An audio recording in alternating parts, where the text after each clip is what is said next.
Most people think they need to water their garden every single day, or hire someone to do it when they travel. But that's not really what makes gardening sustainable or enjoyable. What actually helps is learning how to build simple, intentional systems that work even when you're not there. Today, I'm sharing 5 ancient watering techniques that let your garden practically take care of itself for weeks at a time, even if you're starting small or dealing with mobility challenges. And if this kind of slower, more intentional approach to sustainable living is something you want more of, you might want to subscribe. This channel is all about building a meaningful life, one simple project at a time. I'm really glad you're here. Let's get into it. Olla clay pot irrigation. This one matters because it helps solve the daily watering chore without adding more pressure or expensive technology. For over 4,000 years, ancient Chinese and North African farmers used this technique to keep crops alive in harsh climates, and it works just as beautifully in modern backyard gardens. The reason this works is simple. It fits into normal life. Unglazed terracotta pots have tiny pores in the clay walls that release water slowly and steadily into the surrounding soil. When you bury one of these pots in your garden bed, plant roots naturally grow toward the moisture source and take exactly what they need. There's no timer to set, no electricity to worry about, no daily decisions to make about whether your plants need water. The system regulates itself based on soil moisture and plant demand. It doesn't rely on motivation or perfection. It just works when you show up once a week to refill. To start, all you really need is an unglazed terracotta pot with a drainage hole, something to plug that hole like a cork or flat stone, and the soil you already have in your garden. You can find these pots at most garden centers or online, and they come in sizes from 1 pint to 2 gallons. The main thing you're doing is burying the pot up to its neck in your garden bed, plugging the drainage hole so water doesn't leak out the bottom, and filling it with water. That's it. Position the pot in the center of the area you want to water, and plants within a 2 to 3 foot radius will stay consistently hydrated. To keep this going, focus on just one small habit. Check the water level every few days at first to learn how quickly your particular soil and plants use water. Most people find they only need to refill once every week to 2 weeks, depending on weather and plant type. In hot summer months, you might refill twice weekly. In cooler seasons or with established plants, you might go 2 full weeks between refills. Over time, this leads to healthier root systems because plants develop deep, strong roots, searching for the steady moisture source instead of shallow roots dependent on surface watering. It makes your days feel a little more intentional without taking more energy. You can travel for a week without worrying. You can skip a day or 2 of garden time without guilt. Your plants stay hydrated during heat waves while you stay inside where it's cool. One small thing that makes this easier is adding a 2 to 3 inch layer of mulch around the pot opening. This reduces evaporation from the pot itself and keeps the system running longer between refills. It's not necessary, just helpful. You can also use larger pots if you want even less frequent refilling. A 2-gallon Olla can water a 4-foot diameter area for up to 2 weeks in moderate weather.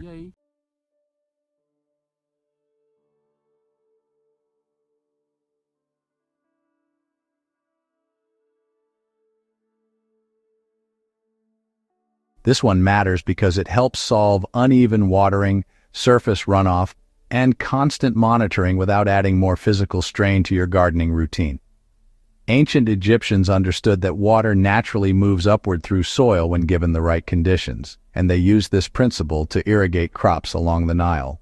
Modern wicking beds adapt this 4,000-year-old wisdom for raised garden beds that are perfect for seniors who don't want to bend and kneel constantly. The reason this works is simple. Capillary action, the same force that pulls water up a paper towel, draws moisture from a reservoir below your soil up to plant roots above. It fits into normal life because roots access water as needed 24 hours a day, preventing both overwatering and underwatering without any programming or decision-making on your part. It doesn't rely on motivation or perfection. It just works when you show up every week or 2 to refill the reservoir. To start, all you really need is a raised bed frame, waterproof liner to hold water, perforated drainage pipe for filling, and gravel or coarse sand for the wicking layer. You can build this in an existing raised bed or create a new one at a comfortable standing height. The main thing you're doing is creating a water reservoir at the bottom of your bed, adding a wicking layer of gravel or coarse sand above that, then adding your regular garden soil on top where plants grow. Install a vertical pipe that reaches from the reservoir to above soil level so you can easily add water without disturbing plants. That's it. The water sits in the reservoir below, wicks upward through the gravel and soil, and plant roots access it whenever they need it. To keep this going, focus on just one small habit. Fill the reservoir through the access pipe every 1 to 2 weeks, depending on season and plant water needs. You'll know it's time to refill when you insert a stick or your finger down the pipe and it comes up dry, or when you notice plants starting to look slightly less perky than usual. In summer, with heavy feeding plants like tomatoes, you might refill weekly. In spring and fall with leafy greens, every 2 weeks is usually plenty. The system holds enough water to see plants through hot spells and dry periods without daily attention. Over time, this leads to stronger plants with better yields because consistent moisture means consistent growth without the stress of wet-dry cycles. It makes your days feel a little more intentional without taking more energy. You can stand comfortably at the bed height instead of kneeling. You can travel for a week or more knowing plants are watered. You eliminate the daily question of whether the garden needs attention today. One small thing that makes this easier is installing an overflow pipe near the top of your reservoir. This prevents waterlogging during heavy rains by allowing excess water to drain out automatically. It's not necessary, just helpful.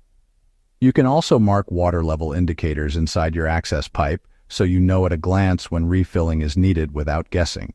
If this is giving you ideas about making your garden more self-sufficient, tap the like button so more people can find these ancient techniques that actually work in modern life. And let me know in the comments, which technique feels easiest to start with. Are you thinking about trying Olla in your existing beds? Or does the wicking system sound better for a new setup? I love seeing what you're building and hearing how these old methods work in different climates and situations. Your experience helps other viewers too.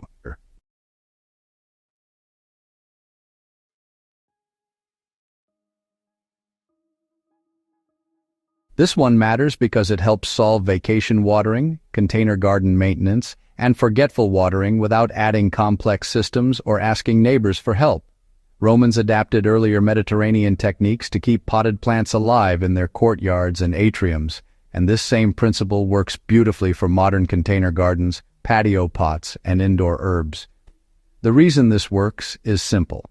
A terracotta cone inserted into your pot soil connects to a standard water bottle turned upside down. Gravity plus the slow seepage through porous terracotta equals consistent moisture that your plant controls naturally by taking what it needs. It fits into normal life because there's no electricity, no batteries, no programming. It doesn't rely on motivation or perfection. It just works when you show up once a week to check the bottle level. To start, all you really need is terracotta watering spikes, which you can find online for about $10 to $15 for a set, and standard plastic water bottles you probably already have. Wine bottles work too and hold more water for longer periods. The main thing you're doing is inserting the spike firmly into your pot soil near the plant base, filling a bottle with water and screwing it onto the threaded spike upside down. The bottle sits inverted and releases water gradually as the soil dries and creates suction. That's it.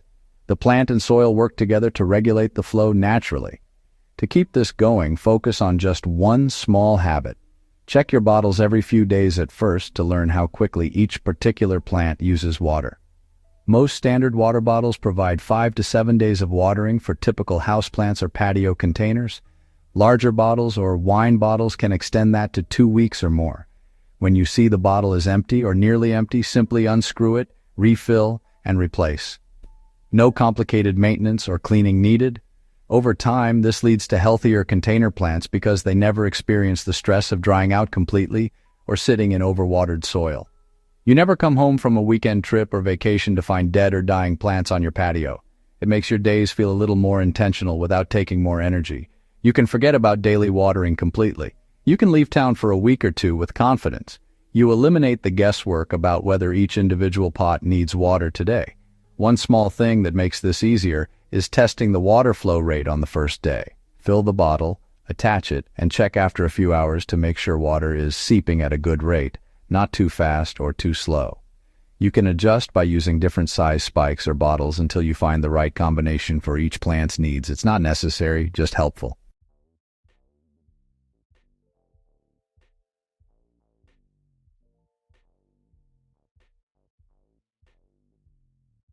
This one matters because it helps solve large garden watering, uneven slopes, and inconsistent coverage without adding high water bills or complicated electric systems. Ancient Persians developed qanat systems over 3,000 years ago to move water through gravity alone, and this same principle scales down beautifully for modern backyard gardens. The reason this works is simple. An elevated water source uses gravity instead of electricity or water pressure to deliver moisture through drip lines directly to plant root zones. It fits into normal life because it's a set-and-forget system that runs without daily attention or programming. It doesn't rely on motivation or perfection. It just works when you show up once a week to refill the reservoir. To start, all you really need is a 5-gallon bucket or barrel, drip irrigation tubing available at any garden center, and emitters that control water flow to each plant. You can start with a basic bucket system for under $30 total. The main thing you're doing is elevating your water source 2 to 3 feet above your garden level, connecting tubing that runs to each bed or row, and placing emitters at each plant location. Fill the reservoir and gravity does the rest, slowly delivering water over 1 to 2 hours until the reservoir empties. That's it. No timers, no electricity, no water pressure needed. To keep this going, focus on just one small habit. Refill your reservoir weekly or twice weekly depending on season and garden size. In peak summer, a 5-gallon bucket might water a 10 by 10 foot garden twice per week. In spring and fall, once weekly is usually enough. Check emitters once a month to make sure they're not clogged with debris. A quick visual check while you're refilling takes 30 seconds and prevents problems. Over time, this leads to better plant growth because water goes directly to root zones instead of evaporating from surface watering or running off slopes. It makes your days feel a little more intentional without taking more energy. You can water your entire garden in the time it takes to fill a bucket, then walk away while gravity does the work. You eliminate the time spent standing with a hose or moving sprinklers around. You use far less water overall because nothing is wasted on paths or foliage. One small thing that makes this easier is adding a fine mesh filter at your bucket outlet where tubing connects. This catches any debris before it can clog emitters and makes the whole system more reliable. You can also install a simple valve to control flow rate and adjust for different seasons. It's not necessary, just helpful for fine-tuning your system as plants grow and weather changes. Mulch, basin, water, harvesting. This one matters because it helps solve water scarcity, rainfall capture, and soil moisture retention without adding any cost or ongoing maintenance. Indigenous Australians have used this technique for over 10,000 years to grow food in some of Earth's driest climates, and it works anywhere you want to make the most of natural rainfall. The reason this works is simple.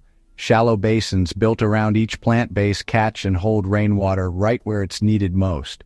A mulch layer prevents that captured water from evaporating and keeps soil moist for weeks after a single rain event. It fits into normal life because rain becomes your automatic irrigation system. It doesn't rely on motivation or perfection. It just works when rain falls, and you benefit from nature doing the watering for you. To start, all you really need is a shovel to create shallow bowl shapes around plants and organic mulch like wood chips, straw, or shredded leaves. Nothing to buy if you have basic garden tools and access to free mulch from arborists or your own yard waste. The main thing you're doing is building a 3 to 4 inch lip of soil around each plant's drip line, creating a shallow basin that will hold water when rain falls. Then fill that basin with 2 to 3 inches of organic mulch. That's it. When rain comes, water collects in these basins instead of running off, soaks deeply into root zones, and the mulch prevents it from evaporating quickly. To keep this going, focus on just one small habit. Refresh your mulch layer annually as it breaks down into soil, and reshape basin edges after heavy rains that might erode them. This takes maybe an hour once or twice a year for an average garden. The system maintains itself otherwise because rain keeps refilling the basins and mulch keeps moisture locked in. Over time, this leads to gardens that survive dry spells much better because a single rainstorm can provide water for 2 to 3 weeks instead of drying out in days. It makes your days feel a little more intentional without taking more energy. You can reduce supplemental watering by 60 to 80% in most climates. You turn free rainfall into a resource instead of letting it run off and go to waste. You build soil health naturally as mulch decomposes and adds organic matter. One small thing that makes this easier is creating connecting channels between basins on slopes, so water from uphill basins can overflow into downhill ones, maximizing every drop. You can also use rocks or stones on basin edges for definition and erosion control in heavy rain areas. It's not necessary, just helpful for making the system even more efficient and long-lasting. Here's something most people overlook, and it makes a bigger difference than you'd expect. Instead of focusing on which watering system to install first, focus on removing one small friction point that makes all of them work better. Ancient civilizations knew that water-retentive soil is the foundation that makes every irrigation technique 3 times more effective. If your soil is sandy or compacted clay, water either drains away too fast or pools on the surface. Either way, your plants don't benefit and your watering efforts are wasted. Before implementing any of these ancient systems, spend one afternoon adding 2 to 3 inches of finished compost to your garden beds and mixing it into the top 6 inches of existing soil. This single change transforms how water moves through and stays in your soil. Compost acts like a sponge, holding moisture near roots when soil would otherwise dry out, and improving drainage when soil would otherwise stay waterlogged. It costs maybe $20 to $30 for enough compost to amend a 100-square-foot garden, or it's free if you make your own. That one change often makes everything else feel lighter. Your Ollas will water more evenly. Your wicking beds will wick more efficiently. Your drip irrigation will need less frequent refilling. Your mulch basins will hold moisture even longer. Ancient farmers always started with soil health first, then added watering systems second. We should do the same. The soil preparation you do today determines how well every other technique performs for years to come. The goal isn't to change everything at once or build all 5 systems this weekend. It's to start where you are and build from there, slowly and intentionally. Pick one idea from today that matches your biggest challenge. If you travel often, maybe start with terracotta spikes for your pots. If you have raised beds and mobility concerns, the wicking system might be your first project. If water bills worry you, try mulch basins to capture free rainfall. Let it be imperfect. Let your first Olla be a learning experience. Let your first drip line have a few adjustments needed. That's how all these ancient techniques started thousands of years ago, with people experimenting and improving over time. And if you want more calm, practical projects like this, subscribe and join us here at Zero to Purpose. This is a space for people who want to live more creatively, sustainably, and on purpose. We explore old wisdom that still works, simple systems that reduce daily stress, and intentional choices that make life feel more meaningful. Thanks for spending this time with me. I'll see you in the next one.